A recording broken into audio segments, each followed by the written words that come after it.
Dear friends, welcome you for today's class and discussion. आज हम आप लोगों को जैसे हमने पिछली क्लास में डिस्कस किया था कि हम जो है आज डिस्कस करेंगे Wien's displacement law. This is very very important topic and very interesting and very easy topic. बहुत इजी टॉपिक होता है पर जेई मेंस के या कभी कभी एडवांस में क्वेश्चन पूछा जाता है. तो इस पर हम डिस्कस करेंगे कि ये क्वेश्चन आसान होता है, कैसे हम इसको आसानी से कर लें. फॉर जेई मेंस का जो भी अप्रैल का सेशन आएगा तो उसके लिए आपके लिए इम्पोर्टेंट होगा. तो नंबर वन चीज है ये जो वीन्स डिस्प्लेसमेंट लॉ, स्टीफन का जो रेडिएशन इक्वेशन होता है equal sigma T to power 4. कोई ब्लैक बॉडी होती है, कोई बॉडी होती है, तो उसे जो रेडिएशंस होते हैं वो डिफरेंट वेवलेंथ पर डिफरेंट इंटेंसिटी से रेडिएशन निकलते हैं. कि किसी भी बॉडी से, कोई बॉडी है अगर बहुत हीट करते हैं उसको, तो उसमें सारे जो रेडिएशन निकलते हैं एक ही वेवलेंथ नहीं होते, उसमें ऑल पॉसिबल वेवलेंथ होते. जैसे जैसे टेम्परेचर बढ़ता जाता है रेडिएशन, क्योंकि उसमें एनर्जी बढ़ती आती है, उसके जो रेडिएशन होते हैं इलेक्ट्रोमैग्नेटिक वेव्स होती है उसमें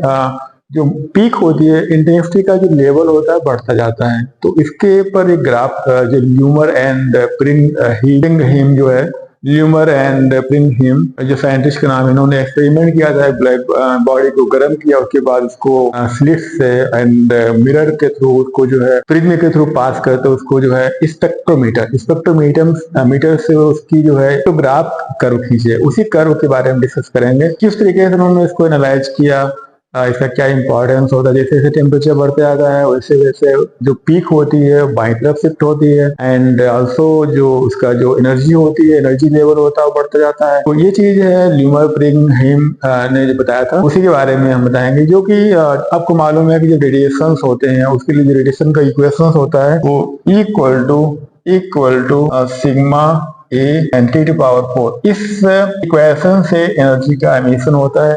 एंड जो ब्लैक बॉडी होती है वो क्या होती है, ब्लैक बॉडी ऐसी बॉडी होती है which can absorb all possible energy emissions. जो बॉडी किसी भी तरीके के एनर्जी को, जो इलेक्ट्रोमैग्नेटिक वेव्स होती है उसको एब्जॉर्ब कर सकती है. ऐसा ब्लैक बॉडी मतलब ये नहीं होता कि ये ब्लैक कलर में होती है, it may be white body but it will absorb all radiation. Space में ब्रह्मांड बहुत सारी ब्लैक बॉडीज हैं, उनके पास कोई चीज जाती है तो सारी एनर्जी, सारा मैटर को एब्जॉर्ब कर लेती है अपने अंदर. Same thing apply for black body. कोई बॉडी है उसे जो रेडिएशन निकल रहे हैं उसे ऑल पॉसिबल रेडिएशन, जिन रेडिएशन को वो एब्जॉर्ब करेगी उन्हीं रेडिएशंस को वो एमिट भी कर सकती है, that is A black body. तो ब्लैक बॉडी में ऑल पॉसिबल रेडिएशंस, उसमें जो वेवलेंथ होंगे उसमें ऑल पॉसिबल रेडिएशंस होते हैं. अगर हम लेमडा एंड एसयू पावर के बीच में अगर हमें ग्राफ खींचते हैं तो वो ल्यूमर प्रिंगहिम ग्राफ बोला जाता है उसको, क्योंकि उन्होंने ही उस ग्राफ को पहले डिफाइन किया था बाई यूजिंग स्पेक्ट्रोमीटर. जैसे हमने एक यहाँ पर एक सोर्स ले लिया, सोर्स को मैंने हीट किया है सोर्स, और यहाँ पर हमने एक स्पेक्ट्रोमीटर ले लिया. फिर spectrometer and this one is spectrometer, here will read radiation level, energy level. तो यहाँ से रेडिएशन आ रहा है, मान लीजिए हमने एक्सिस लगा दिया है, radiation are coming here by using all possible radiation. इसको हमने फर्स्ट है, इसको हमने हीट किया एंड ये जो रीडिंग देगा डिफरेंट वेवलेंथ, डिफरेंट टेम्परेचर, हमने टेम्परेचर T1 लिया, T2 temperature, T3 temperature and T4 temperature, T3 T1 less than T2 less than T3 and less than T4. तो हमने डिफरेंट टेम्परेचर लिए. T1 इंक्रीजिंग, T4 का मतलब है increasing, T2 greater than T1, T3 greater than T2, T4 greater than T3. और उसके बाद उन्होंने रेडिएशंस को इन्होंने ऑब्जर्व किया. जो रेडिएशंस इस बॉडी से निकल रहे हैं उसको उन्होंने ये स्पेक्ट्रोमीटर पर उन्होंने रिकॉर्ड किया. Spectrometer which record energy as well as lambda, मतलब इसका वेवलेंथ कितना है, जो एनर्जी यहाँ से आ रही है इस सोर्स से जो एनर्जी आ रही है इसका वेवलेंथ कितना है, और उसकी जो इमिसिव पावर मतलब कि जो इसका इमिशन का इंटेंसिटी है वो कितना है. Emission intensity means joule per metre square per second. You can say joule energy may be you can express emissivity power E lambda equal to joule per meter per second. मतलब कि वाट कहते हो, वाट पर metre. तो इसका जो emissive power है, इससे जो निकल के आ रहा है, लेमडा के साथ साथ कैसे वेरी कर रहा है। अगर इसमें हम ग्राफ खींचे, यू विल फाइंड ल्यूमर प्रिंगहेम ग्राफ। उसका क्या सिग्निफिकेंस होता है उसके बारे में डिस्कस करेंगे हम। Here lambda and here E intensity E lambda. You will find different graph. Another color we will choose. One more color we will take. These are T1, T1. This is T2. This is a T3. And this is a T4. As we have already told, T1 less than T2, less than T3, less than T4. Temperature is increasing. And you will see peak of these. At this point you will see these are peaks. These are peaks. These are peaks. Peaks are shifting towards left. By तरफ shift हो रही हैं। ये जो peaks हैं by तरफ shift हो रही हैं। Suppose this is lambda m1, lambda m2, lambda m3, lambda m4. M means minimum value at which इस लेमडा पर ये पीक मैक्सिमम मिल रहा है आपको। एक चीज यहाँ से ग्राफ से मालूम हो रही है हमको कि जैसे टेम्परेचर राइज कर रहा है, area of the graph is increasing. As temperature rising, area of the graph is increasing. You see area of the graph is increasing. Temperature जैसे हमने T1 के लिए A1 लिया है, area T1, area A1 for T1, A2 for T2 and A3 for T3 and A4 for T4. These areas are increasing and जो जिस wave length पर area मतलब क्या है, जो एरिया है it is E lambda.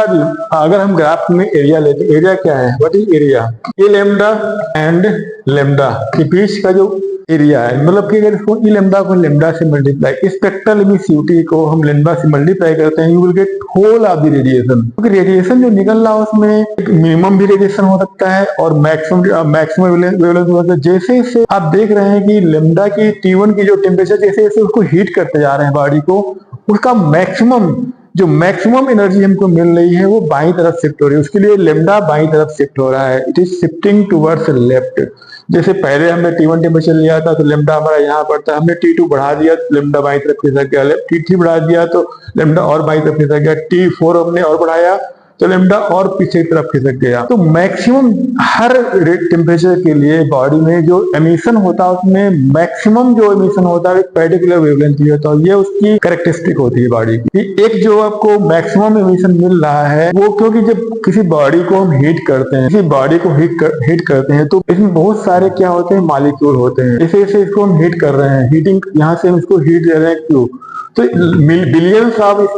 Billions of इसमें atoms होंगे, मॉलिक्यूल्स होंगे, तो वो कंपन करना शुरू करेंगे। इस तरीके से अपने मेन पोजीशन में कंपन करना शुरू करेंगे and they will radiate energy in all direction. तो कुछ टेम्परेचर पर कुछ मॉलिक्यूल होंगे जो बहुत सारे मॉलिक्यूल एक जैसे मतलब एक ही फ्रीक्वेंसी से कंपन कर रहे होंगे। तो आपको मालूम है कि V इक्वल टू क्या होता है, N lambda. V equal to होता है एन लेमडा, जो एन क्या होता है फ्रीक्वेंसी और लेमडा क्या होता है वेवलेंथ, V होता है कांस्टेंट। अगर हम प्रकाश, क्योंकि जो इलेक्ट्रोमैग्नेटिक रेडिएशंस होते हैं उनकी जो स्पीड होती है वो C इक्वल टू 3 × 10⁸ होती है। यहाँ पर चेंज होगा फ्रीक्वेंसी और मॉलिक्यूल का जो वाइब्रेशन है, जो मॉलिक्यूल वाइब्रेट कर रहा है अपनी इक्विलिब्रियम पोजीशन से गर्म करने पर, वो एक पर्टिकुलर फ्रीक्वेंसी से करेगा, पर्टिकुलर फ्रीक्वेंसी से वाइब्रेट करेगा अपने इक्विलिब्रियम से चारों तरफ, एक्स वाई जेड डायरेक्शन में, तीनों डायरेक्शन में वाइब्रेट करेगा। तो ऑल पॉसिबल डायरेक्शन में रेडिएशन निकलेंगे बॉडी से गर्म करने के बाद। तो कुछ नंबर ऑफ एटम्स हैं अगर एक ही फ्रीक्वेंसी से कर रहे होंगे, जैसे जैसे टेम्परेचर बढ़ रहा है तो फ्रीक्वेंसी उसकी बढ़ेगी। फ्रीक्वेंसी जब बढ़ेगी तो लेमडा कम हो जाएगा। तो टेम्परेचर को मैंने बढ़ा दिया, फ्रीक्वेंसी कम हुई, लेमडा कम हो गया। अगर हम टेम्परेचर और बढ़ा दिया, फ्रीक्वेंसी कम हुई तो लेमडा कम हो गया। और काफी मॉलिक्यूल अगर एक ही फ्रीक्वेंसी से कर रहे होंगे तो जो उसका मैक्सिमम मिल रहा होगा वो एक पर्टिकुलर वेवलेंथ पर मिलेगा। क्योंकि बहुत सारे एटम्स जो ऐसे हैं जो एक ही फ्रीक्वेंसी से कर रहे हैं, उसके लिए लेमडा जो होगा, अगर मान लीजिए 10%, क्योंकि इसमें मान लीजिए बहुत सारे एटम्स हैं, 40% एटम जो है एक ही फ्रीक्वेंसी कर रहे हैं, तो 40% वाला यहाँ पहुंच जाएगा एक पर्टिकुलर वेवलेंथ और उसकी फ्रीक्वेंसी जो होगी कॉमन होगी, सामान्य होगी। तो वहां पर जो एनर्जी होगा, लेवल होगा, वो आपको मैक्सिमम एनर्जी लेवल मिल जाएगा। तो हर टेम्परेचर के लिए you are getting a particular lambda at which frequency is same and energy is maximum. This lambda is known as minimum wavelength of the body. जो radiation आ रहा है एक पर्टिकुलर वेवलेंथ पर, इसका जो एनर्जी हो रहा है मैक्सिमम हो रहा है, और वो वेवलेंथ होता है पर्टिकुलर टेम्परेचर के लिए बॉडी के लिए फिक्स होता है। एक उन्होंने वीन्स ने एक नियम निकाला कि lambda M into T equal to constant, that is equal to 2.88 into 10 to power minus 3 meter Kelvin. This equation is known as a Wien's displacement law. Wien's displacement law. इस इक्वेशन से इस जो ग्राफ को मैंने analyse किया, इस graph को अगर आप ठीक से समझ पाते हैं तो you can solve any kind of question. जैसे कि अब यहाँ से अगर हम इक्वेशन को निकालते हैं, अगर हम यहाँ पर एरिया लेते हैं, ये एरिया इसके आसपास पीक के आसपास मैक्सिमम जो एनर्जी जो रेडिएशन हो रहा है वो पीक के आसपास ही होता है। अगर हर पीक पर आप ले लीजिए, यहाँ से यहाँ तक एरिया ले लेंगे हम, तो इस पीक के ही आसपास 50% 60% जो बॉडी से रेडिएशन हो रहा है, पूरी एनर्जी पीक के आसपास ही होती है। इस पीक की जो एनर्जी होगी, अगर हम डिफरेंट ग्राफ, अगर टेम्परेचर बढ़ रहा है,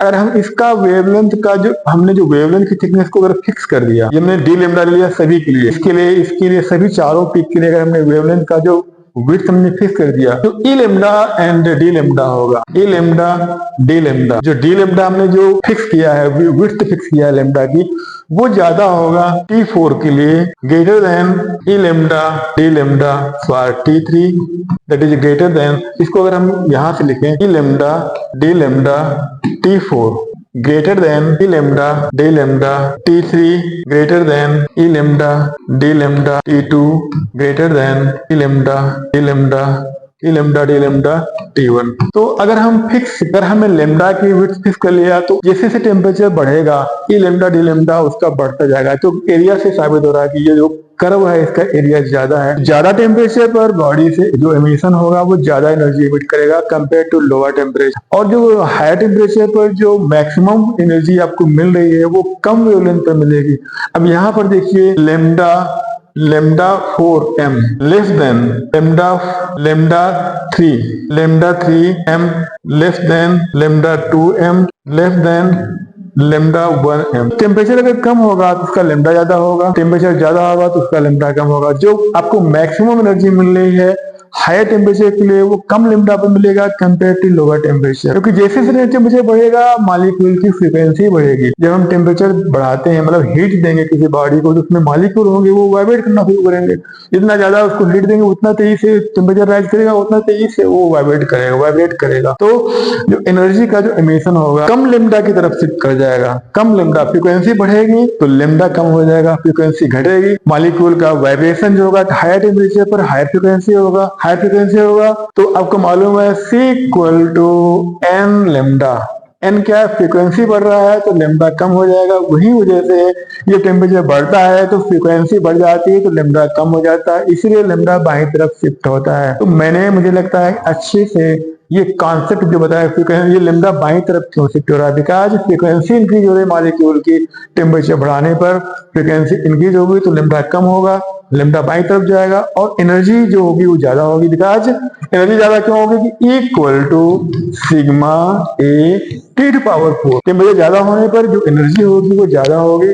सिग्मा हमारा स्टीफन बोल्ट्जमान कांस्टेंट है, ए इसका बॉडी का एरिया है, ई जो एनर्जी है, इसलिए जो एनर्जी है वो किसको रिप्रेजेंट कर रही है, E equal to sigma A T to power 4। Temperature बढ़ेगा तो एनर्जी बढ़ेगा, और जो मैक्सिमम एनर्जी होगा बॉडी का एमिशन का वो कम वेवलेंथ की तरफ जाएगा बाईं तरफ। तो that is a overall analysis of this graph, Lummer Pring graph. अगर आप इस ग्राफ को समझ पाते हैं तो मुझे लगता है कि all kinds of question that comes based on this graph you will be able to solve. ये इक्वेशन भी कभी-कभी इस इक्वेशन पे सीधे क्वेश्चन आता है, lambda 1 T1 equal to lambda 2, lambda 1 T1 equal to lambda 2 T2 equal to lambda 3 T3 equal to lambda T lambda M constant. ये constant value होती है जो कि होती है lambda T equal to 2.88 into 10 to power -3। ये होता है वेव डिस्प्लेसमेंट कांस्टेंट बी। तो अगर आपको ये क्वेश्चन मालूम है and you can analyse this graph, then you can solve any kind of question. इससे बियॉन्ड क्वेश्चन नहीं आ सकता है जो हमने एनालाइज किया यहाँ पर। तो अगर अच्छे से आप इसको समझते हैं तो you will be able to solve question, at least one question every year comes from this area. And next we will discuss about another topic that is heat transfer to conduction. तो कंडक्शन वाला question भी आता है। अभी साल भी जनवरी वाले session में कंडक्शन क्वेश्चन आया था। इसमें कभी कभी composite series and parallel combination अब कंडक्शन के थ्रू कैसे हीट का ट्रांसफर होता है, उसमें इक्विवेलेंट रेजिस्टेंस निकालना होता है, सीरीज एंड पैरेलल कॉम्बिनेशन क्या होते हैं, that I will discuss in next class. Thank you very much. Please, if you like, please subscribe and share it to your friends and make your comment. Thank you very much.